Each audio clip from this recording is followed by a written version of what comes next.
All right, what's up, everybody? Welcome back to our next episode. Today, we got a very exciting conversation. I have Antoine here with me. We're going to talk about getting internships, right? So this episode is particularly for my college students, my younger people in the audience who watch my content. How do you get an internship, right? So before we get to the details of how to get an internship, let's let Antoine introduce himself, where you from. Just give me a little bit about your background. How y'all doing? I'm Antoine Wallace. I'm from Fort Pierce, Florida, the 772. And yeah, I'm a third year facilities management. I go to FAMU, as you can see. Sure. And I'm out here trying to take over the game in real estate. Let's go. So what made you want to major in facilities management? That's something different. Most people want to go to like law school or other stuff. What is facilities management and what made you interested in that? Well, facilities management, you can really do anything in any business with facilities management because every business has a system. Right. So facilities management isn't only construction, but it's really learning how to run systems of businesses. Right. And construction being one of the biggest industries. So I chose that to build off that platform where I can go into any business because every business has a brick and mortar, needs some type of construction. So that's why I chose that. So I can really jump in any business. Like I've done pressure washing, I've done pest control, and I've been able to do great at all of those things. But construction is a bigger scale and something I really want to take on. Exactly. So pretty much every business, even e-commerce businesses, are in some sort of facility, right? And that facility needs to be managed. The facility needs to be a certain temperature, a certain everything like that, right? Well, nothing shut a business down faster than the heat going out or the air conditioning going out or the roof leaking or little things like that, right? You could be in the building doing the most technical stuff, but if the power goes out, what you gonna do? Exactly. Right? So it always comes back to facilities management, and facilities managers are always needed. So it's a very critical field that not a lot of people know about, right? It's actually I don't want to say a new major, but a relatively new major. And what you found was that, a lot of people who are doing the facilities management for companies didn't even have like a formal degree in that. Right. Until very recently. So you're in a field with a lot of opportunities because not that many people have degrees in facilities management. And also, which is great because you learn how to manage a team, right? How to organize people, whether it's people who are in IT, who is in construction, and you can come together and do a bigger objective, accomplish something. Exactly, man. So yeah, I mean, it's just about different things, right? So basically, a lot of people when they go through school, they go to class, they get good grades, but they don't really do that much outside of school, right? What are some things that you've done outside of school that you could say helps you to prepare you to get ready for an internship in project management? So a lot of things I've done outside of school is I put myself in the field. Right. That's really what these people want to see. It's not about how much you know, it's what you can prove. Right. What can you show? What have you done? Is your experience. So what I do, I got to get around people like you. Right. Chris is a developer. So I say, hey, he's always developing. He's always working on a project. I want to be around him. Because when I'm around people like Balfour Beatty, J.E. Dunn, when I'm in front of them, we're speaking the same language. Exactly. So just tell them some of the stuff you've done, just working with me, just some things, or just other me, myself, or other people, developers. What are some things that you've done to kind of get you real hands-on experience where you know what you're talking about in an interview? Well, a lot of things I've done was getting together a scope of work. Yep. Learning how to talk to contractors, a contractor agreement, taking things to the city, dealing with inspectors, dealing with permits, all of those things that take into account that these people in the bigger industry deal with day to day. Right. So you're doing this, like, so for example, we'll just talk a little bit about one of the projects we're working on right now, right? Building a couple new houses, right? So we're building, one of the projects we're working on is 2 new houses. But it's the same process of building those new houses as building a high rise, as building an apartment complex, as building a hotel. Once you learn how to get plans, how to get permits, how to do all this and that, you can apply that skill to even bigger concepts. Exactly. It's but you gotta get your hands dirty along the way. True.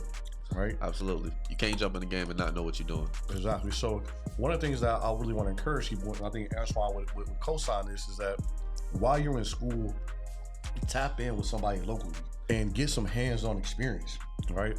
Learning in the books is cool, going to conferences and all that stuff is cool, but you got to get some hands-on experience so you know how to deal with people on a day-to-day basis. Because facilities management is in facilities management is very critical to know how to deal with people. Exactly. This is a game of networking. You got to put yourself around the people that you want to be like. So even if you just you got to add value too. You can't just come around and expecting you to, get in the position that you're looking for. Right. You got to be able to provide value, I come around these people for free and try to add as much value as I can so I can, get in return the knowledge, because the knowledge is something that nobody can take away from you. Exactly, man. And that's one of the things that a lot of people, don't understand is that the knowledge that you're gaining is so valuable, right? You know, you're doing this while you're young. You know, you're learning a lot. By the time, you know, you start working and have a couple years of experience, you're going to get promoted fast because you got so much experience, right? And what people don't understand, a lot of people don't understand that, you know, in the project management, construction management field, you know, you could quickly be making 6 figures, right? And sometimes, you know, it's 200,000, 300,000 plus because there's so much demand in that field, right?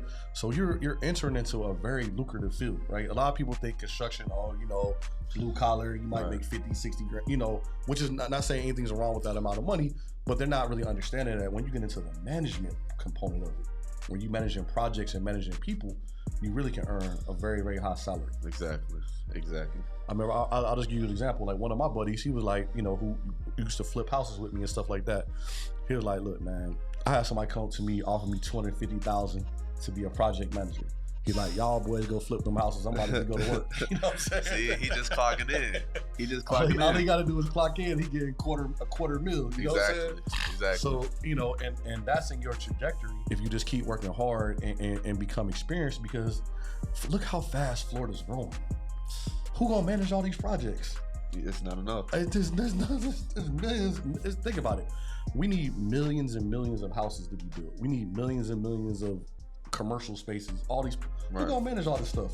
Right. Somebody has to do it. Somebody has to. So what I'm saying is, you're gonna be getting paid. There's always gonna be a demand for what you're doing, right?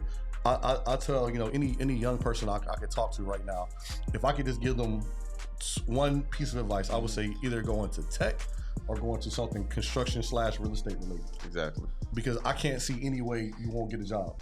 Exactly. And also it can relate to a lot of other fields. They can also transfer. They transfer, right? It comes hand in hand. You're working with a team. You learn how to manage that team and the system of that team and organization. That's really how it's a rinse and repeat process.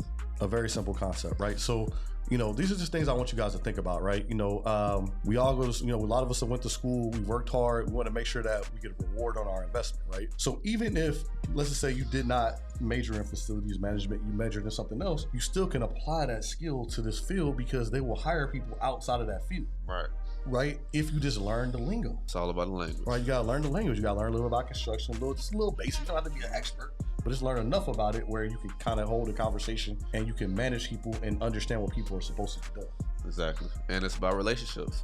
You build those relationships, you network. That's what I did. I put myself out there, got around builders, got around developers, spoke with them. What can I do now to get in your position? For sure. And they was ready to spill the game. For sure.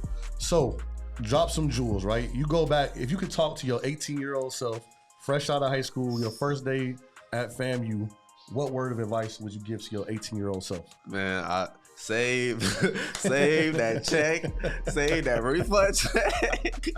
Don't touch that refund check. I'm gonna tell you right now, because that's something that can really power you up. Sure. If you work on your credit, if you stack up your refund check, you keep your grades up, get scholarships on top of that, and you network from the beginning, you build good relationships, you're gonna be the boss by the time before your junior year. Exactly. Before your junior year, you're gonna be bossed up for real. You network with people, investors like yourself, right? And whatever type of field you're trying to get in, it's just gonna launch you in a further trajectory. Absolutely, man. So join clubs like Club Real. Yeah. There's a lot of other different clubs, you know, entrepreneurship clubs. There's a lot of different ones. You know, you always can tap in with Smart Capital. Yep, tap in. Are the things that we got going on. Also, use LinkedIn. Don't forget about LinkedIn. It's nothing but professionals on LinkedIn. Right. So reach out to alumni, people from other schools, people who doing what you're trying to do. I'm telling you. All you got to do is tap them in, hit them up.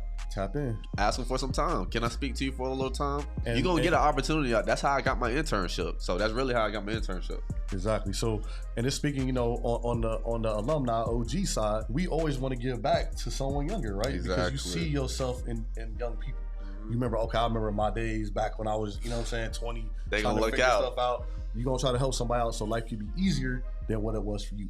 Yes. Right? So definitely take advantage, guys. So, you know, just wanted to give you guys some pointers, give you guys some tips. So any of you guys, you know, considering getting into facilities management, how can they find you? Where can they find you on social media? How can they tap in with you? Hey, y'all can follow me at _vetmo on Instagram.